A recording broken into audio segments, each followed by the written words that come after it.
The Erector Spinae group runs from the sacrum to the occiput, along the posterior aspect of the vertebral column. The Erector Spinae muscles are like a tall poplar tree with three main branches, in this case, the spinalis, longissimus, and iliocostalis. The spinalis is the smallest of the three muscles and lies closest to the spine in the lamina groove. The thick longissimus and lateral iliocostalis form a visible mound along the lumbar and thoracic spine. The long tendons of iliocostalis extend laterally beneath the scapula. So the Erector Spinae, those broad muscles that run right up the entire spine. Let's see if we can find them. I'm going to begin by asking my partner to just raise his feet a little bit. That's fabulous, right there. Now, the erectors don't obviously raise the feet, but they stabilize the pelvis when I ask him to do this action, and there we can see a really fine example of the lower portion of the Erector Spinae engaging as he does that. And notice when I ask him to relax, they soften and seem to disappear.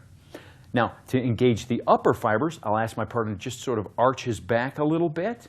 There you go. And there we can see deep to those middle fibers of the trapezius, the upper portion of the Erector Spinae right there. Great. Go ahead and relax. And they seem to soften and disappear. Great. Now, there's probably only one key bony landmark or landmarks that's going to help really get your hands on the erectors. And that's going to be the spinous processes of the thoracic and lumbar vertebrae. They run, of course, right down the center of the spine, and I can just set my fingers on those like so. If there's any other landmarks, I'd have to say it would be the PSIs, the posterior superior iliac spines, where those dimples are often found in the low back. And then lastly, probably the surface of the sacrum right here, which is where a lot of the erectors attach onto, right onto that tissue, into the thoracolumbar aponeurosis. Good. So what I'm going to do is just set my fingers next to the spinous processes and see if I can work my fingers into those erectors. Now, since I know that they run up the spine, I know that the fiber direction is going to run this way. So I'm going to purposefully roll my fingers across the fibers and really get a sense of their fibers and their density. Really quite large here in the lumbar area. And as I progress superiorly, they become a little broader and a little more tendinous, sort of thinning out a little bit. Here I'm working underneath those lower fibers of the trapezius. Now there's three branches of the Erector Spinae. The most medial, closest to the spinous processes, will be the smaller branch of the three, which will be the spinalis, right in here, right in that lamina groove.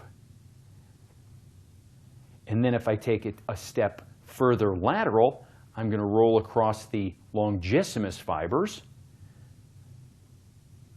And then the most lateral will be the iliocostalis right out here, which has those tendons that come here almost spreading right underneath the scapula. Great. And finally, let's just check to make sure we're on the muscles we think we're on. If I ask my partner to just raise his feet up a little bit, I want to see if these muscles engage, and they do. Great. Go ahead and relax.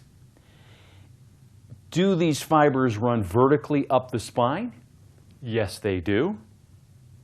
And if I move up into the thoracic area here, beneath the superficial trapezius and then the intermediate rhomboid fibers, deep to those there, I can feel the fibers of the Erector Spinae.